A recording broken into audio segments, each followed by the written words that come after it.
Your daughter was rushed to the hospital in an emergency. Both mother and child are in a critical condition. I received this unexpected call from the OBGYN where my pregnant daughter was receiving her checkups. Apparently, my daughter had collapsed, buried in snow right outside our house, and was discovered by a neighbor who promptly called an ambulance. I couldn't wrap my head around this sudden turn of events, but immediately drove off to the hospital. Please let them be safe, God. Please protect my daughter and her unborn child. 2 hours later, I arrived at the hospital, only to be met with a harsh reality. My name is Grace. I'm 55 years old. My husband passed away in an accident 3 years ago. My daughter Kaylee, who was already married at the time, was worried about me, but I didn't want to intrude on her new family, so I declined their offer to live together and chose to live a couple of hours away by car. Kaylee, 27, is incredibly patient and not one to complain about trivial matters. Whenever I would call to check in, Kaylee always responded with a bright voice. Everything's fine. I'm enjoying life. Her husband, Blake, is a brash person who never even acted respectful to me, his mother-in-law, since the day we first met. His self-centered tendencies always put his opinions before Kaylee's, even during their wedding preparations, which often left me wondering if Kaylee was truly happy. However, I never anticipated this dire situation. Why was my pregnant daughter out in the snow? Please let her be safe. Upon arriving at the hospital, the person who called the ambulance was accompanying me. As I was hearing the details from them, the doctor in charge came to me. Your daughter is currently unconscious and in a very critical condition. Apparently, she was conscious when she was brought to the hospital, but she insisted that her husband should not be contacted, and gave them my phone number. In the hospital room, I held Kaylee's hand and kept calling her name. But sadly, she never opened her eyes again, and quietly passed away after a while. I can't believe that my dear Kaylee is no longer in this world. My body felt heavy, like lead, in this abyss of despair, and I couldn't stand up. After some time in shock, I had to call Blake, Kaylee's husband, from my cell phone. When he answered, it was clear from his slurred speech that he was heavily drunk. As soon as I said, "Hello?" he mistook me for Kaylee and started talking unilaterally. "Hey, Kaylee! Is all the snow at the entrance cleared? Once you're done, come pick me up in the car." Kaylee has passed away. Huh? What are you talking about? Who the hell are you? I struggled to hold back my tears and told him I was Kaylee's mother. For a moment, he seemed to hesitate, but he refused to believe that Kaylee had passed away, convinced that I was lying. You had Kaylee shoveling snow and took the house key to go out drinking, which led to this cruel outcome. Shoveling snow? How do you know about that? Ah, right. Kaylee must have told you. No, I heard it from the neighbor. Apparently, the neighbor found Kaylee fainting in the snow when they returned from shopping. When they asked what happened, Kaylee said something shocking. She had been locked out of the house by Blake before he went out drinking, so she couldn't receive her cell phone inside the house and lost consciousness in the freezing cold. The house key? Ah, right. I kept it because if it fell in the snow, it wouldn't be found. Don't lie! It seems you told my heavily pregnant daughter to stay outside until she finished shoveling snow. Stop nagging, old woman. Don't interfere in our marital matters. Also, stop making bad jokes about death. Kaylee couldn't just simply be gone. No matter how many times I explained to Blake that my daughter is no longer with us, he would not understand. Call a taxi and come home, immediately. I'm heading to your house too. Let's talk, face to face. No way! You and Kaylee are planning to blame everything on me, aren't you? Ugh, I feel sick. I'm too dizzy from the alcohol. I'll stay at a hotel nearby tonight. With that, he hung up the phone, unilaterally. My heartfelt words didn't reach his ears at all. I didn't think he could be this unreasonable, but I don't feel like calling him back either. Pondering on what to do next, I, who had lost the strength to drive 2 hours back to my own house, decided to spend the night at Kaylee's. I took a taxi, and when I arrived at Kaylee's house, I found vegetables like green onions and radishes left cut in the kitchen. She must have been preparing dinner. Just a few hours ago she was here, and now I can't even talk to her. This is too painful. Kaylee? As I wiped my tears and cleaned up the kitchen, I found Kaylee's diary in the kitchen cupboard. I remembered the conversations with the neighbor and the doctor. This might tell me about Kaylee's life. I was desperate to know why my daughter, who should have been eagerly waiting for the birth of her baby any day now, had to sleep forever. Believing that I would find the whole truth, I began reading the diary. The reality documented in it far exceeded my imagination. Kaylee had resigned from her job because her health deteriorated after pregnancy, and she couldn't go to work. Since then, Blake had berated her as a useless wife and a parasite eating into his money. She was forced to cook meals and make lunchboxes every day, despite suffering from morning sickness. Not only that, Blake would call her while at work to demand chores, hardly giving her any time to rest. If only I'd realized sooner what she was enduring, maybe Kaylee would still be here, healthy and happy. The diary revealed that even under these harsh circumstances, Kaylee never sought divorce because of a threatening remark Blake had made. "Don't you dare think about leaving me and becoming free. If we were to get divorced, I, the breadwinner, would take custody of the baby. You wouldn't get to see the child at all. So remember that." He took advantage of Kaylee's fear that she might not be able to raise a child alone, effectively shackling her with invisible bonds. Having finished reading the diary and imagining my daughter's pain, my heart trembled with sorrow, and I couldn't stop crying. I want to take revenge on Blake somehow. I won't be at peace until I've avenged Kaylee, but the diary alone isn't enough evidence to prove that he was responsible for her death. Despite my search, I found no definitive proof that Blake had cast my pregnant daughter out into the snow. As evening fell the next day, Kaylee's phone, which had been left at home, received a call from Blake. "Hey, Kaylee! Stop pretending to be dead! It won't work on me. Make my favorite dish tonight and wait for me at the entrance on your knees. How many times do I have to tell you that my daughter is gone? If that's true, then show me the proof."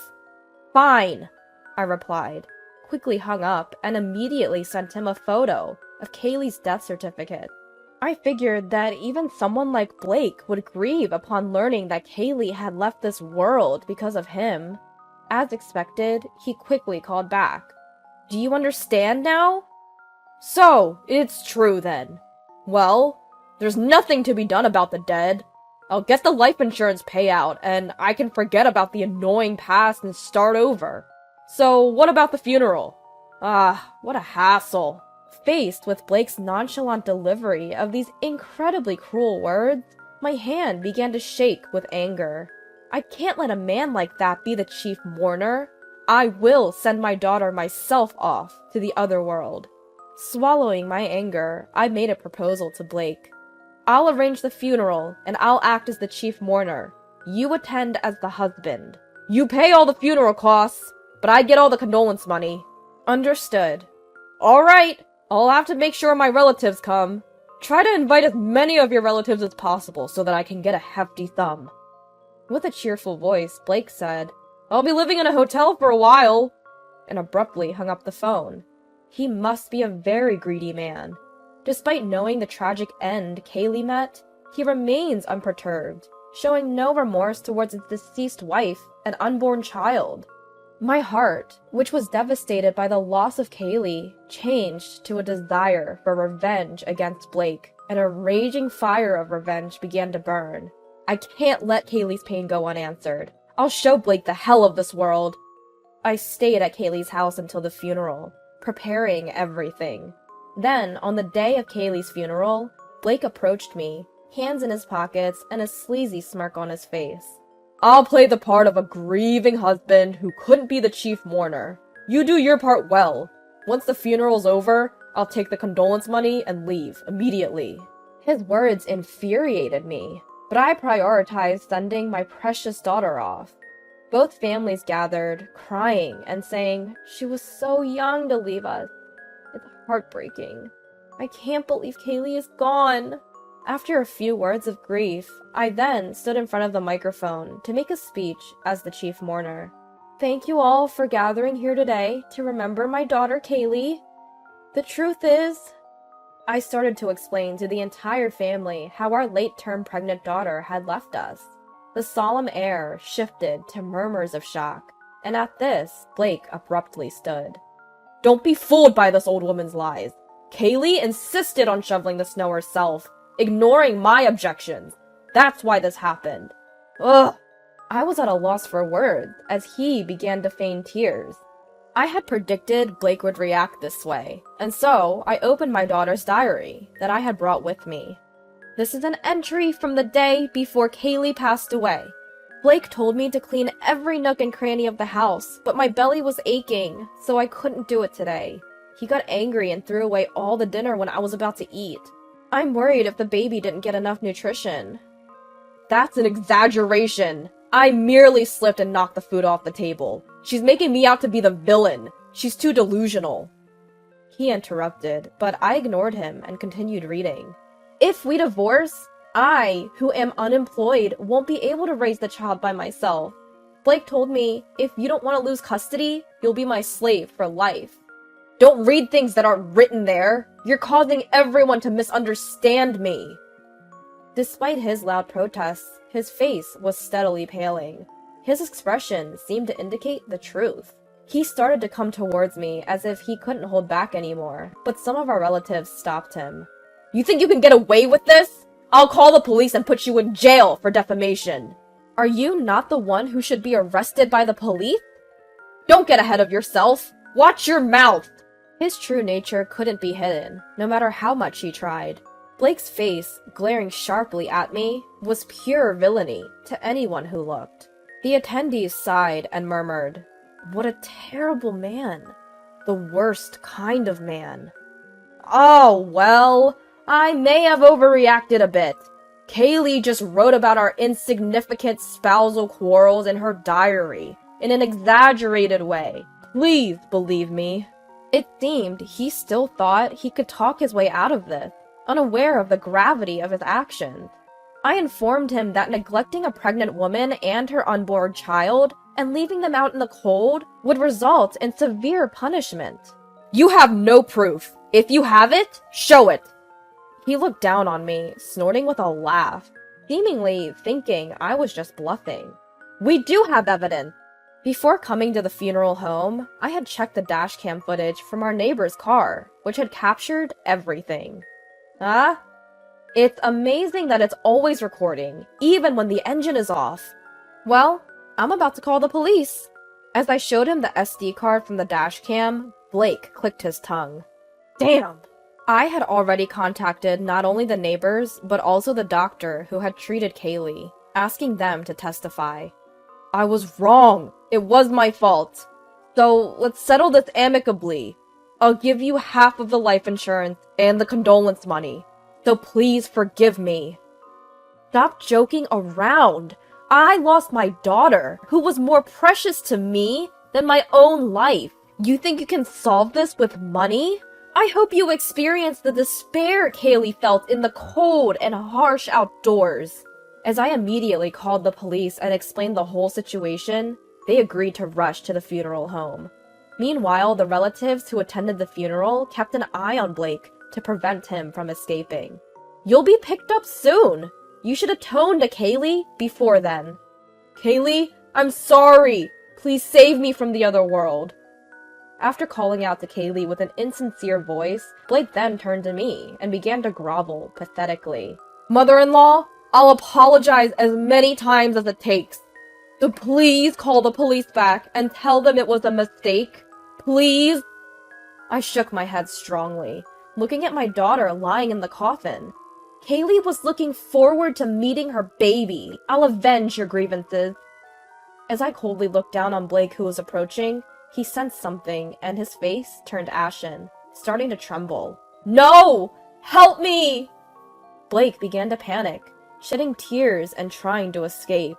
But Blake was held in a tight grasp by his father and relatives, rendering him immobile. He was soon taken away by the arriving police, disappearing in the back of a patrol car. His parents and relatives later bowed deeply to me and my daughter, offering apologies repeatedly. When I glanced at my daughter's face, which now rested in the coffin, it seemed to bear a slight smile. Finally, the weight on her chest has been lifted. Kaylee, now you can embark on your journey to the other world without any worries. The dashcam footage and testimonies served as the smoking gun, and Blake was put behind bars.